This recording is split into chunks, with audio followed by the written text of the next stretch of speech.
다 같이 한 목소리로 함께 합독하시면 좋겠습니다. 시작. 세리들과 죄인들이 모두 예수의 말씀을 듣기 위해 모여들었습니다. 그러자 바리새파 사람들과 율법 학자들이 크게 운성거리기 시작했습니다. 이 사람 죄인들을 맞아들여 그들과 함께 음식을 먹는다. 그러자 예수께서 그들에게 이런 비유를 들려주셨습니다. 너희 중 누가 100마리의 양을 가지고 있었는데 그중 한 마리를 잃어버렸다고 하자. 그러면 90마리의 양을 들판에 두고 그 잃어버린 양 한 마리를 찾을 때까지 찾아다니지 않겠느냐. 그리고 양을 찾게 되면 기뻐하며 양을 어깨에 메고 집에 와서 친구들과 이웃을 불러 모아 나와 함께 기뻐해 주십시오. 잃어버린 내 양을 찾았습니다 라고 할 것이다.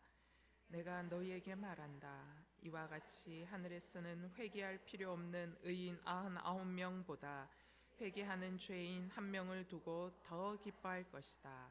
아멘. 네, 오늘 말씀 비유는 이런 양에 대한 말씀에 대해서 좀 나누고자 합니다. 여러분, 길가에 가다 보면 현수막들을 우리가 좀 볼 수 있습니다. 어떤 현수막이냐면 자녀를 잃어버린 부모가 자녀를 찾는 그런 현수막입니다.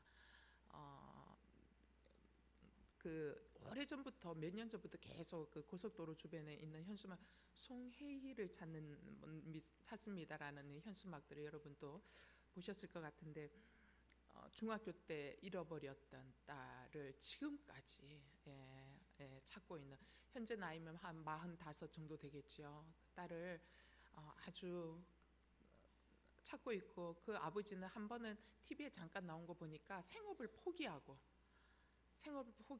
그 딸을 잃어버린 그때부터 자신의 생업을 포기하고 전국 방방곳곳을 찾아다니면서 그 딸을 찾겠다라고 하는 것을 본 적이 있습니다. 여러분, 이게 부모의 마음입니다. 그죠? 잃어버린 자녀가 있고 남아있는 자녀가 있지만, 부모는 남아있는 자녀가 내게 아무리 잘해도 부모의 마음 가운데는 뭐가 있어요? 잃어버린 자녀가 있는 거예요. 잃어버린 자녀. 그 자녀가 살았는지 죽었는지 도무지 소식이 없고, 그러니까 항상 그 자녀에 대한 뭐를 먹어도 즐겁지 아니하고 무엇을 봐도 기쁘지 아니한, 그게 부모의 마음입니다. 여러분, 이 부모의 마음 속에서 우리는 뭘 느낍니까? 하나님 아버지의 마음을 우리가 조금 느낄 수 있습니다. 하나님 아버지도 잃어버린 자녀들을 찾기 위해서 당신의 보좌를 다 버리시고 이 땅 가운데까지 오셔서 우리를 찾아 오시기 위하여 이 땅 가운데 오신 분 아니십니까? 오늘 이 본문 말씀은 바로 그러한 아버지의 마음을 우리에게 말씀해 주고 있는 본문입니다. 하나님은 당신의 잃어버린 자를 찾기 전까지 우리 하나님 아버지 마음에는 결코 안식이 없는 겁니다. 결코 기쁨이 없는 것입니다. 물론 다시 돌아온 자녀들을 바라볼 때 하나님 기뻐하겠죠. 그러나 우리 하나님의 아버지의 마음은 늘 아직도 돌아오지 않은 그 자녀를 향해 있다라는 것입니다. 오늘 본문에 보면 잃어버린 양을 찾는 목자의 모습이 나옵니다. 잃어버린 양은 바로 우리들을 이야기하고 있는 거고, 예수 믿지 아니하는 사람, 아직 예수를 알지 못하는 사람이고, 그 양을 찾으러 가시는 목자는 누구를 이야기합니까? 바로 하나님 당신을 이야기를 하고 있습니다. 오늘 본문 속에서 양을 찾으시는 목자라는 이 비유 속에서 우리는 몇 가지 주님의 마음을 좀 들여다볼 수 있습니다. 첫 번째 우리가 들여다볼 수 있는 주님의 마음은 뭐냐? 주님은 한 사람을 지극히 소중히 여기는 사랑이라는 것입니다. 주님은 나 한 사람을 소중히 여기시는 사랑이라는 것입니다. 4절에 보니까 너희 중 누가 100마리의 양을 가지고 있었는데 그중 한 마리를 잃어버렸다고 하자.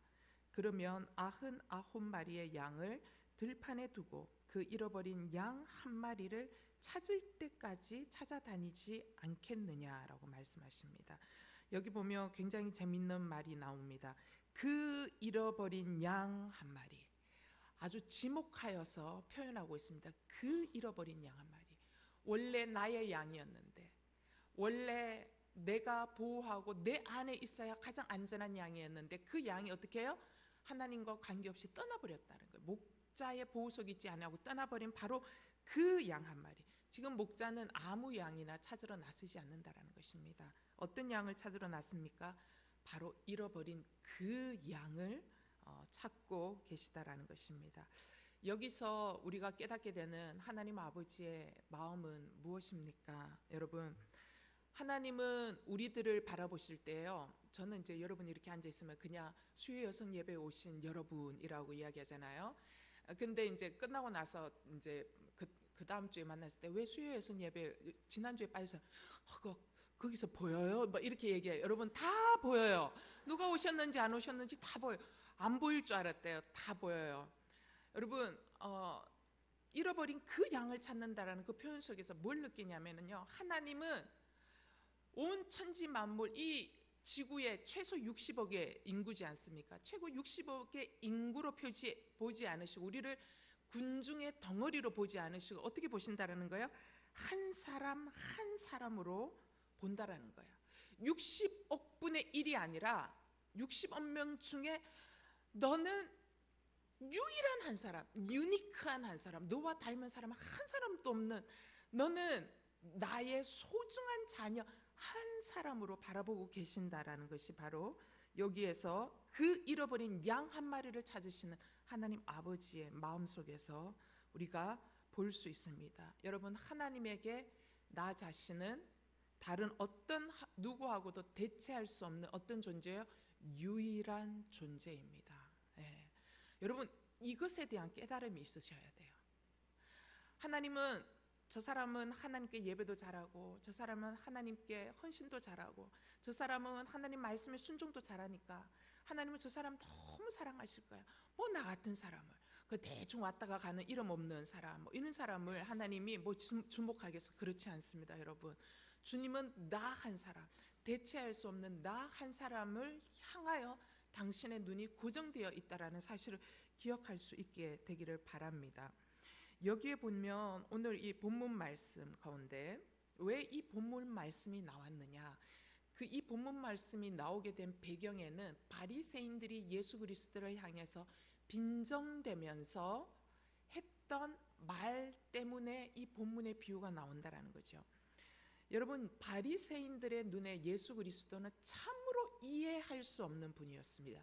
이해할 수 없는 분을 넘어서서 용서할 수 없는 분이었습니다.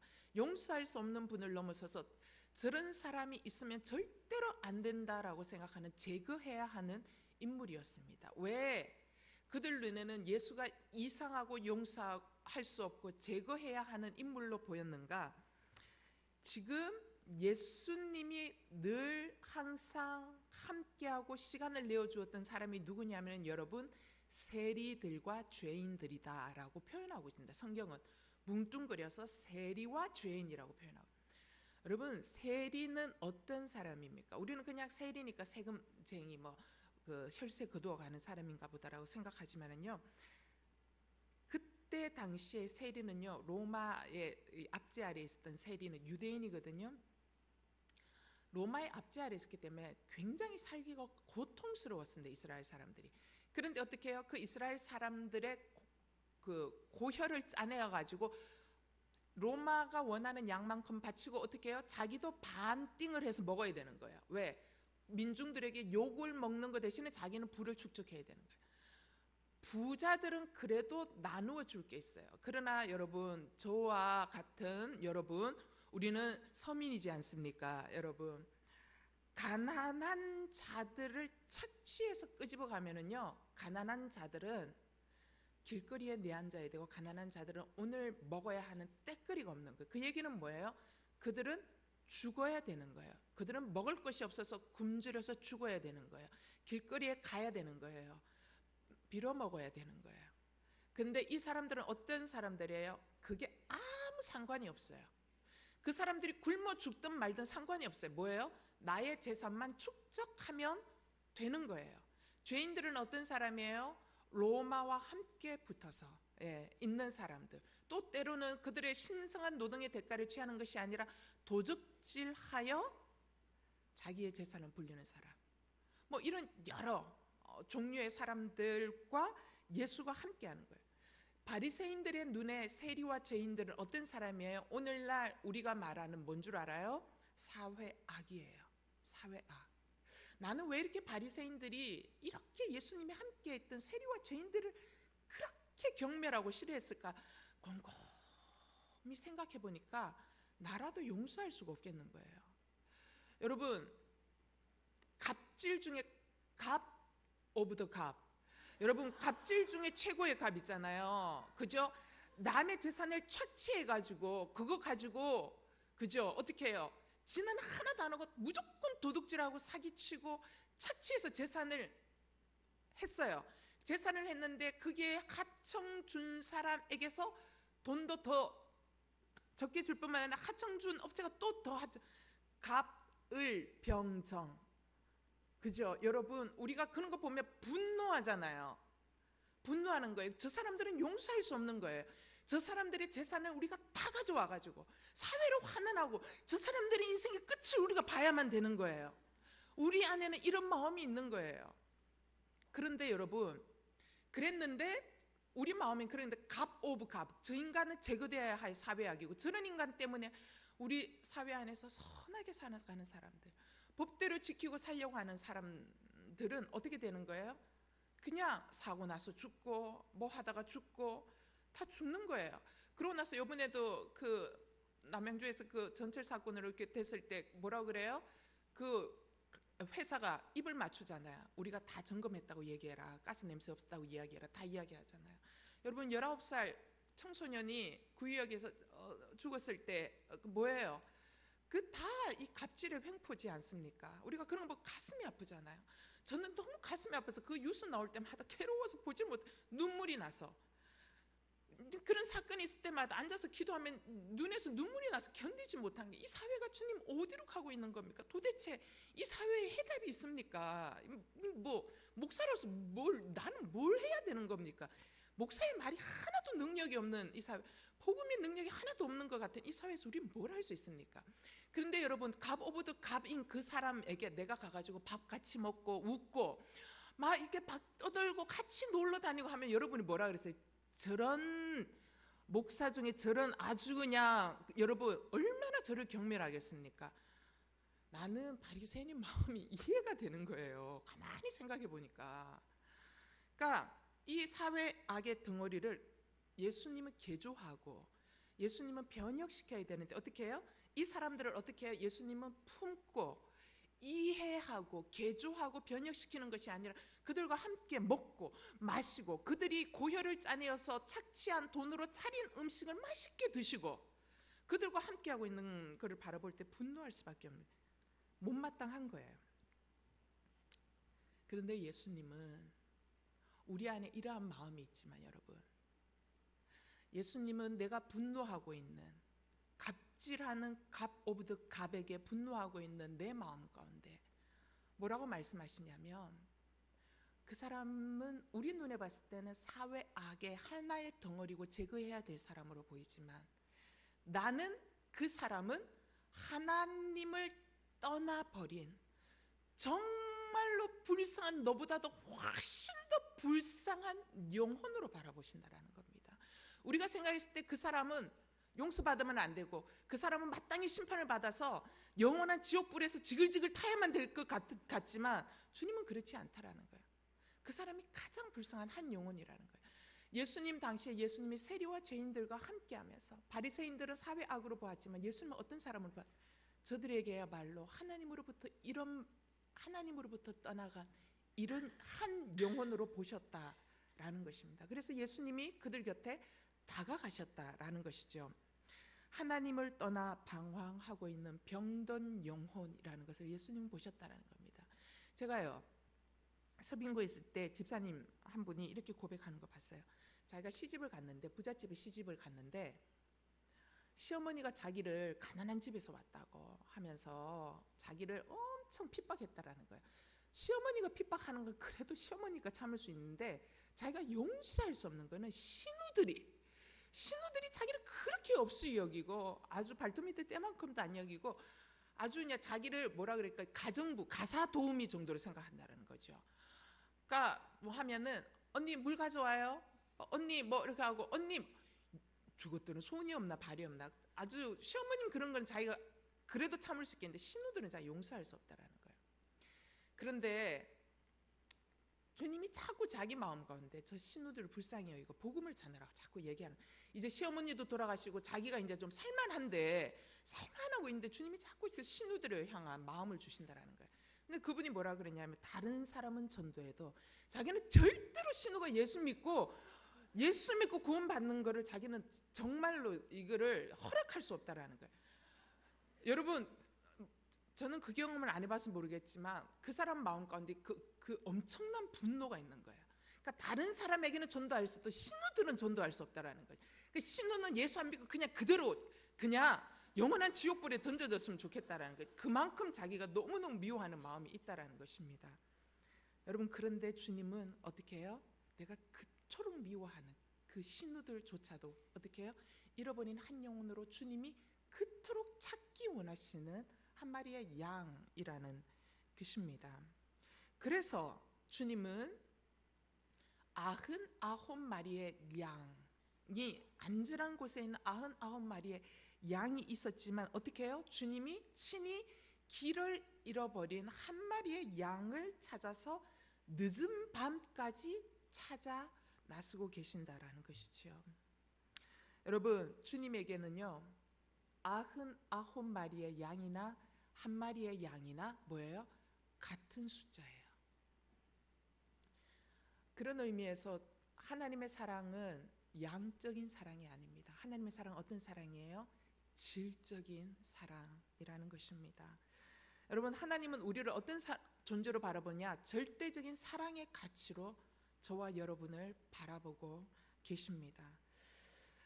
하나님은 100마리 중에 겨우 100마리 중에 겨우 한 마리를 잃어버리고 99마리가 살아남은 것에 대해서 만족하지 않으십니다. 오히려 하나님은 안전한 곳에 있는 99마리의 양보다 지금 어딘가 위험한 곳에서 목자를 찾으며 길을 잃고 울고 있을 한 마리의 양에게 꽂혀 계시는 거예요. 한 마리의 그 양에게 생명을 거시는 분이십니다. 당신의 생명을 바쳐서 그 길 잃은 양 한 마리를 찾으시는 분이십니다.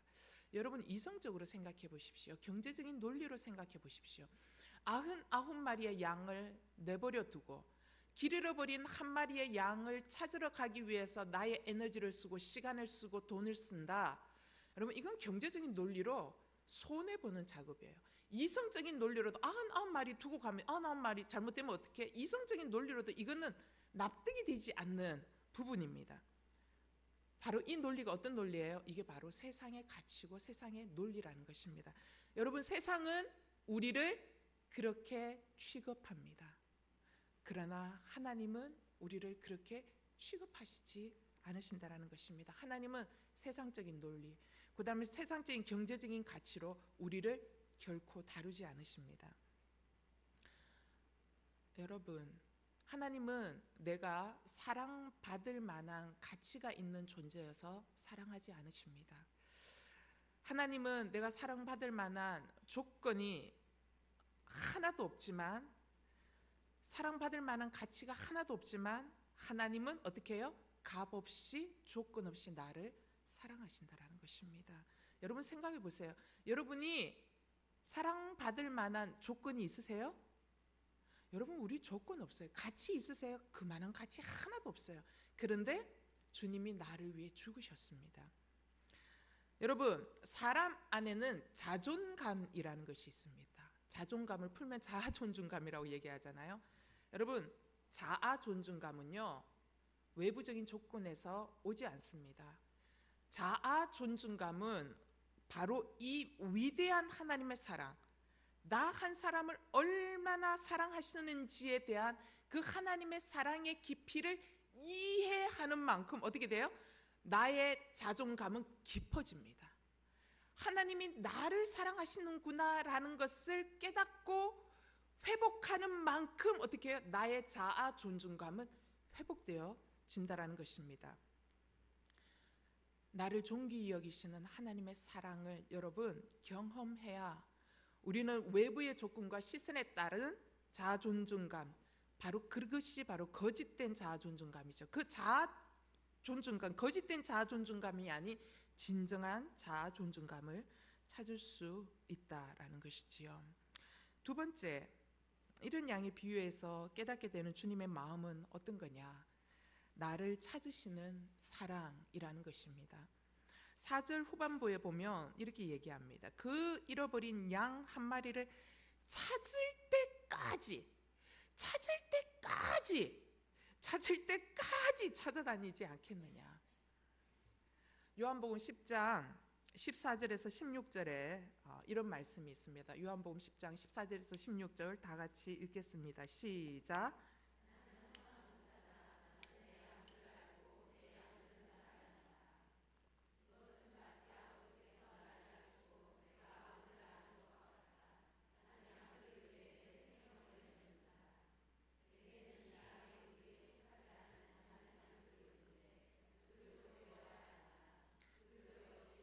성을 들을 것이며 한 목자 아래서 한 무리의 양떼가 될 것이다.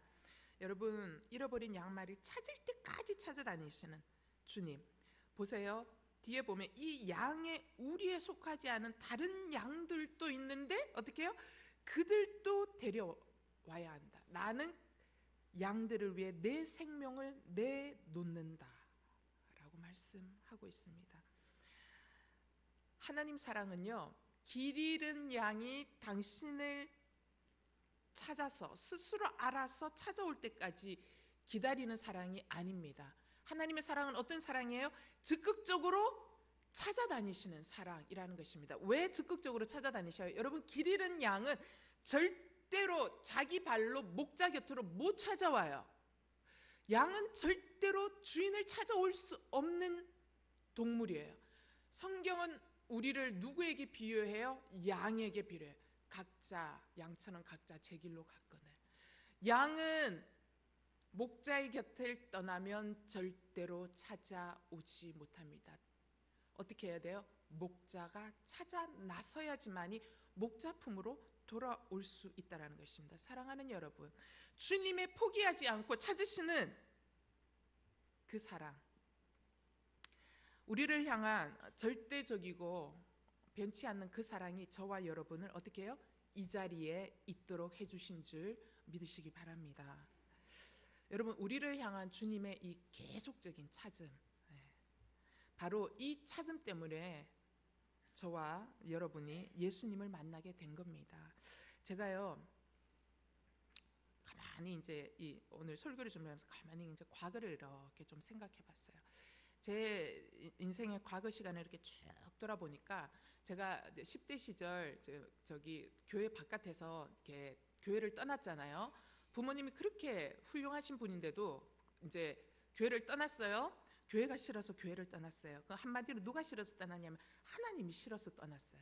하나님이 너무 밉고 싫어서 하나님을 떠났는데요. 지금 생각해 보면 나는 하나님을 떠났는데 하나님은 어떻게 해요? 한 번도 저를 떠나신 적이 없어요.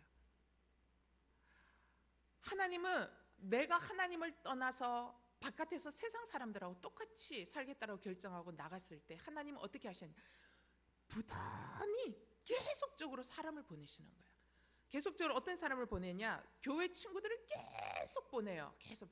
네 언제까지 교회 안 나오려고 그러는데, 네 언제 교회 나올 건데 하면서 다음 주에는 나오나 뭐 하면서 막 이런 거 있잖아요. 이번에 잘생긴 오빠인데 한번 올래 뭐 이런 거 있잖아요. 나의 가장 연약한 부분을 건드리면서 오게 하는. 그러면 잘생긴 오빠 있다면 한 번씩 가주기는 했어요. 그 오빠 보려고.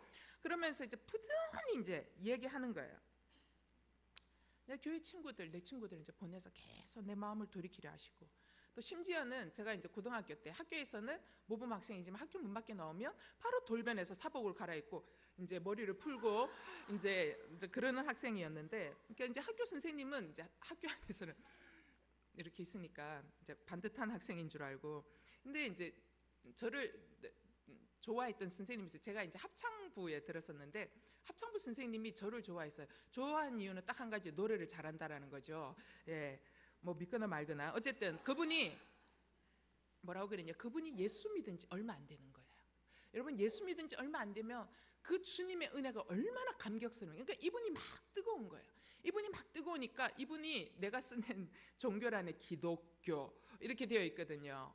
기독교 되어 있고 어머니 권사님, 뭐 아버지 집사님, 뭐 이렇게 돌아가신 아버지 집사님 뭐 이렇게 적혀 있으니까 얘가 이제 예수 믿는 가정이. 그러니까 이제 당신의 이야기를 막 자기가 하나님을 어떻게 만났고, 뭐 자기가 요즘 뭐를 기도하는데 하나님 어떻게 응답해 주셨고 하면서 막 이야기.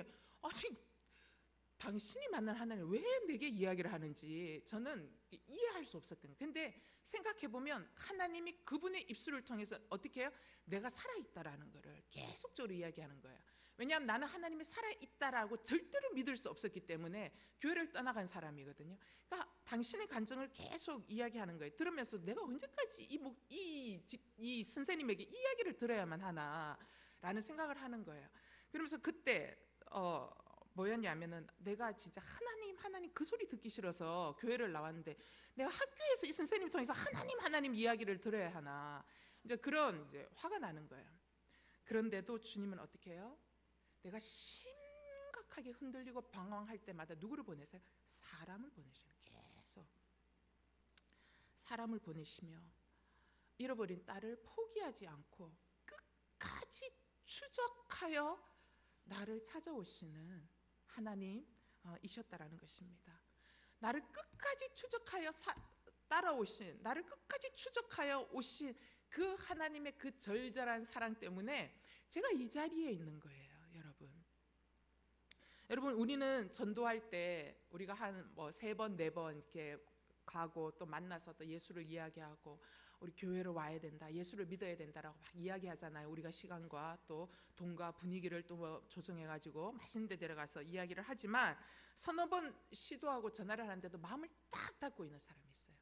그러니까 예수 이야기하려면 만나지 않았으면 좋겠다라고 이야기하는 사람들이 있어요. 여러분, 이렇게 서너 번 벽을 마주하게 되면 우리 마음 가운데 어떤 생각이 들어요? 아직은 때가 되지 않았나 보다 생각하면서 우리 마음 가운데 포기하게 돼요. 저는 하나님이 우리처럼 나를 전도하지 않은 것에 대해서 얼마나 감사한지 모르겠어요. 우리는 서너 번 하다가 안 되면 포기하지만 주님은 어떻게 해요? 주님에게 포기란 절대로 없다라는 것입니다. 여러분, 하나님이 나의 이 형편없는 이 존재 그 자체를 보시고 그냥 얘는 안 되겠어 라고 쉽게 포기했다면 여러분, 우리가 이 자리에 없을 것입니다. 하나님이 나처럼 내가 다른 사람 대하듯이 나를 대했다면 우리는 절대로 구원받을 수 있는 가능성이 없다라는 것이죠. 근데 하나님은 나를 포기하셔도 벌써 포기하셔야 하셨지만 주님은 절대로 나를 포기하지 않으시고 내게 찾아오셨습니다. 여러분, 포기하지 않으시고 나를 참으시고 나를 찾아오신 그 주님 때문에 우리가 예수 그리스도를 만나게 된 것입니다. 사랑하는 여러분, 주님에게 절대로 포기는 없습니다. 내가 거부하고 또 거부하고 또 거부해도 주님은 절대로 포기하지 않으십니다. 내가 거부하면 또 다른 누군가를 보내시고, 또 내가 거부하면 또 다른 기회를 주시고, 또다시 거절하면 또다시 기회를 주시고, 또 주시고 또 주시고, 그렇게 계속적으로 사람들을 통해서 간섭하시고 결국은 예수 그리스도를 통한 구원의 진리를 깨닫게 하시는 것입니다.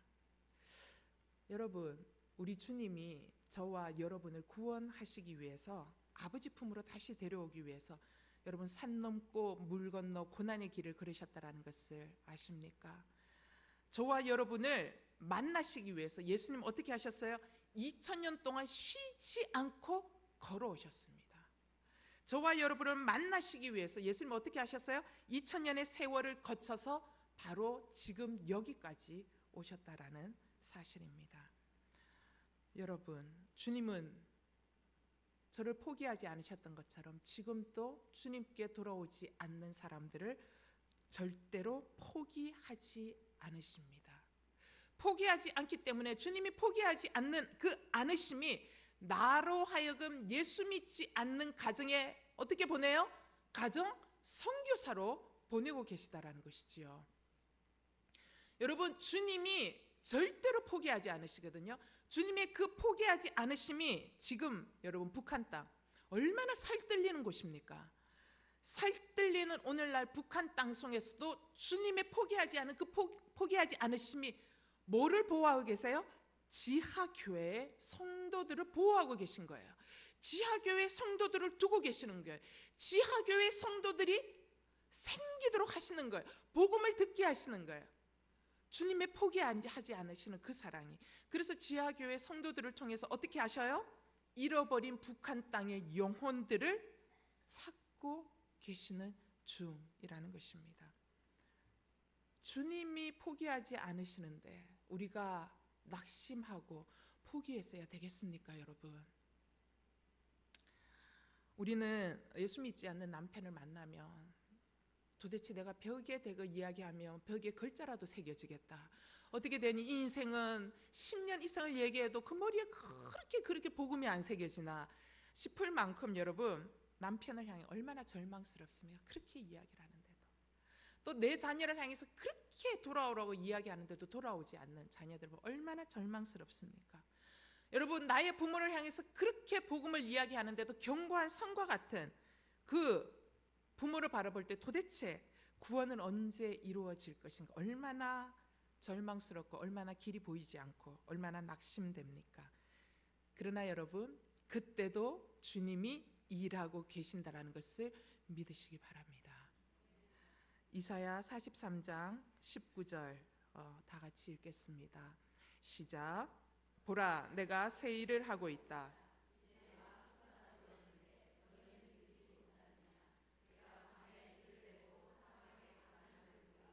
아멘. 여러분, 광야 같은 남편, 광야 같은 자녀, 광야 같은 부모, 아무리 복음을 이야기해도 듣지 않는, 복음의 씨앗을 뿌리는 즉시 그 복음의 씨앗을 바싹 말려버리는 그 인생. 근데 주님 말씀하십니다. 내가 광야에 길을 내고 있고 사막에 강을 만들고 있다라고 말씀하고 있습니다. 내가 일하고 있다. 그러니 주님은 뭐라고 말씀하세요? 절대로 절망하지 말라라고 말씀하십니다. 사랑하는 여러분, 나는 포기할지라도 주님은 절대로 포기하지 않으십니다. 그러니 여러분, 주님께 간구하십시오. 주님께 부르짖으십시오. 내가 간구하고 부르짖을 때에 주님의 오른 손바닥에 내 남편의 이름이 새겨지고 내 자녀의 이름이 새겨지고 주님 오른 손바닥에 내가 사랑하는 나의 부모님의 이름이 새겨져서 주님이 그분들을 기억하시는 것입니다. 세 번째, 오늘 이런 길을 잃어버린 이 비유를 통해서 깨닫게 되는 주님의 마음은 어떤 것입니까? 나보다도 더 기뻐하는 사랑이라는 것입니다. 5절에서 6절 보겠습니다. 그리고 양을 찾게 되면 기뻐하며 양을 어깨에 메고 집에 와서 친구들과 이웃을 불러 모아 나와 함께 기뻐해 주십시오. 잃어버린 내 양을 찾았습니다 라고 할 것이다. 여러분, 드디어 목자가 어떻게 돼요? 마침내 잃어버린 양을 찾아내었어요. 아마도 거의 죽기 직전에 목자가 양을 구출해 내었을지도 모릅니다. 그런데 본문에 보니까 목자가 양을 구출해 냈다는 것만으로 목자의 역할이 끝나지 않았다는 것입니다. 오늘 말씀에 보니까 목자의 역할이 어떤 거예요? 주님은 나를 구원했다라는 그 자체만으로 끝내지 않으시고 어떻게 해요? 구원한 우리를 어떻게 하십니까? 당신의 어깨에 메고 어디까지 가세요?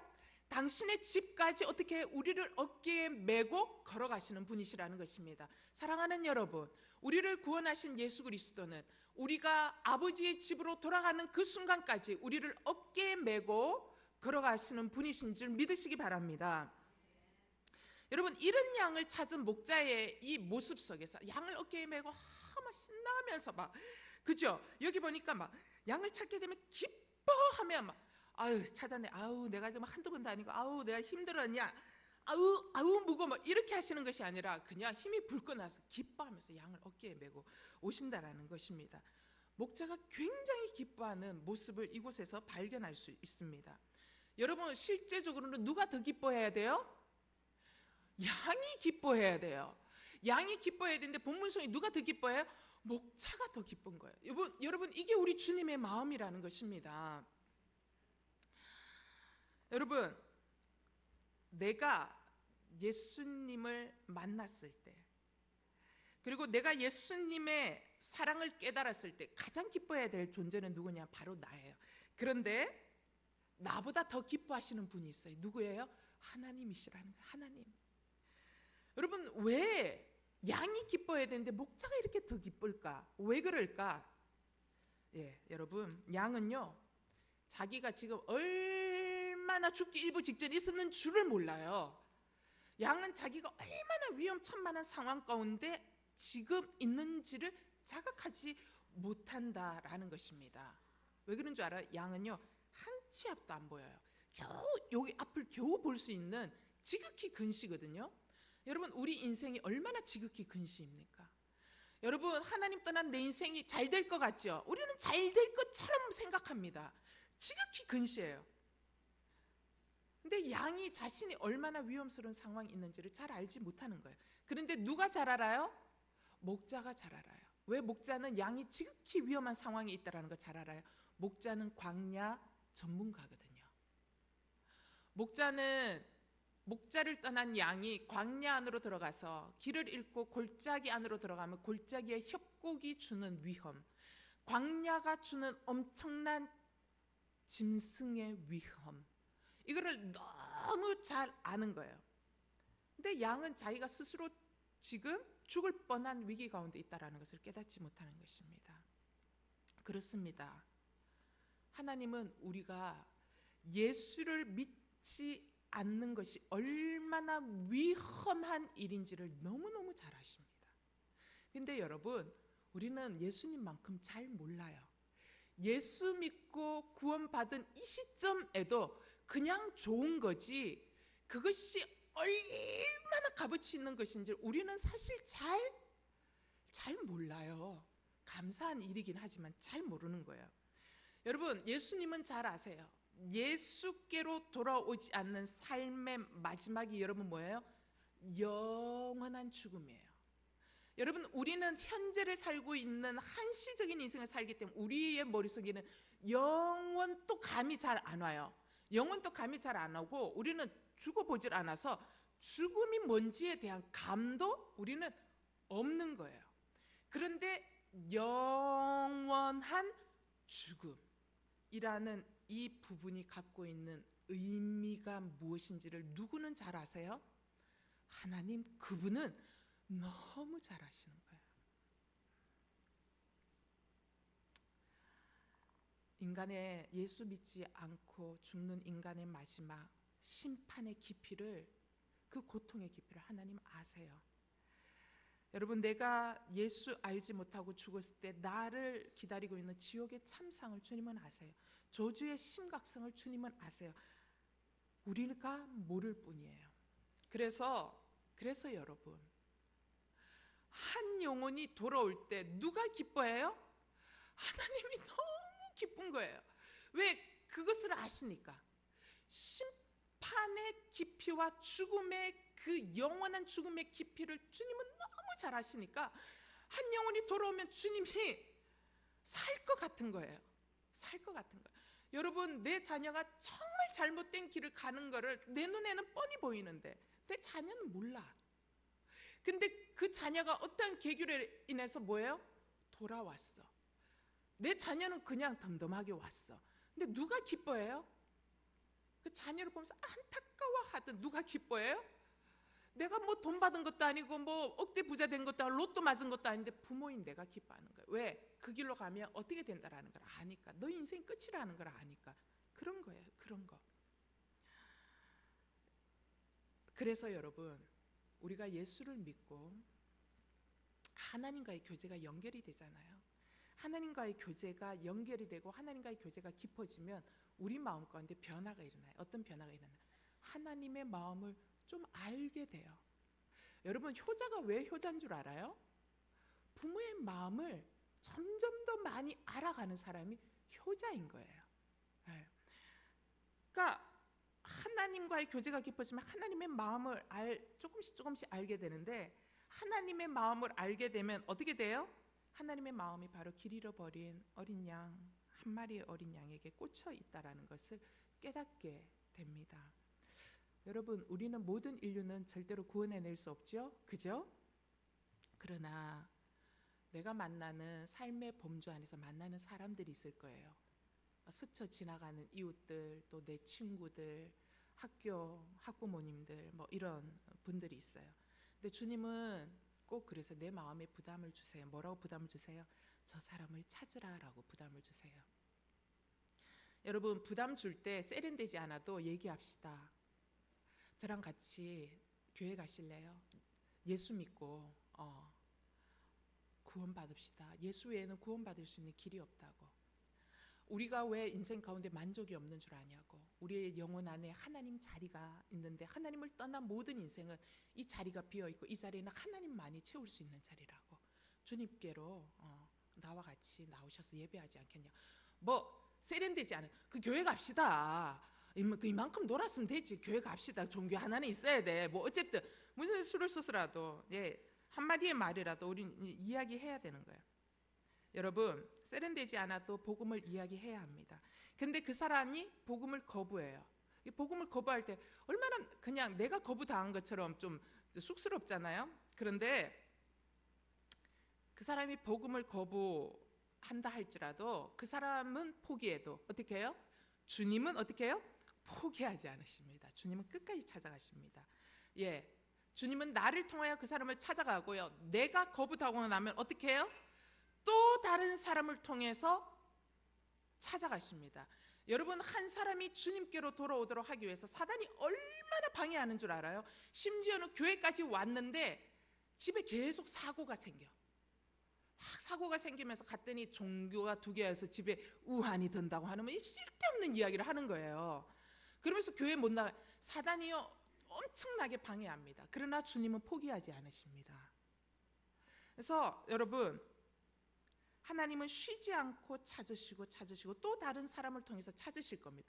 그러나 내가 있는 동안에는 내 할 몫의 이야기는 해야 한다는 거죠. 안 와도 괜찮아요. 그 사람이 지금 당장 예수를 믿지 않아도 괜찮아요. 그런데 내가 어떤 사람 전도했는데 그 사람이 와요. 왜 그런 줄 알아요? 그 이전에 많은 사람들이 스쳐 지나가면서 그에게 예수에 대한 이야기를 끊임없이 이야기했어요. 그 수많은 사람들, 주님이 추적하여 찾아갔던 수많은 자국들이 쌓여서 어떻게 해요? 마침내 때가 되어 그분이 주님께로 돌아오는 것이라는 것입니다.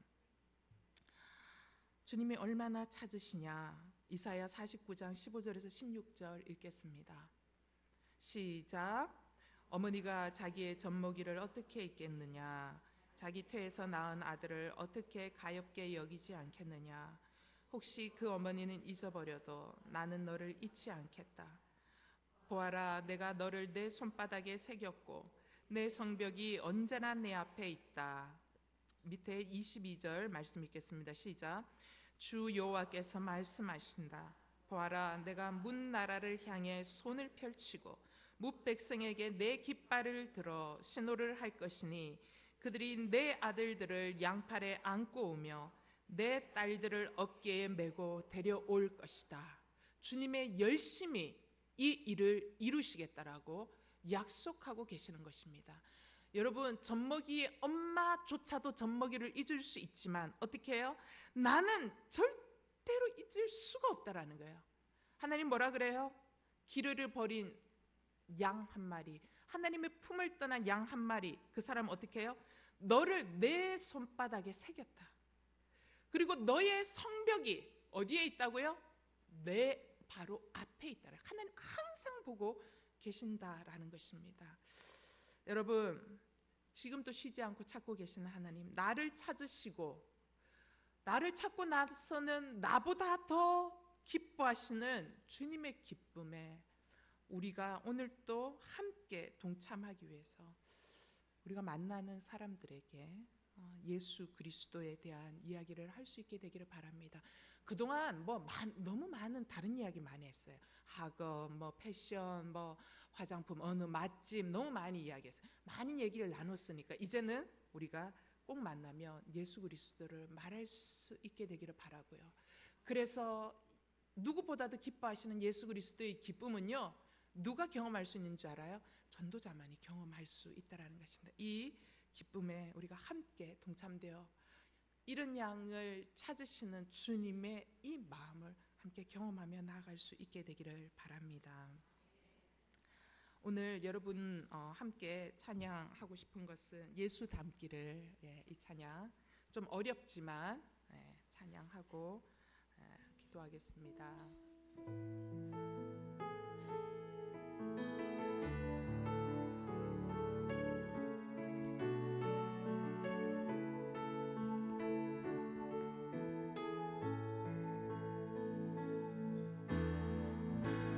내 삶의 소망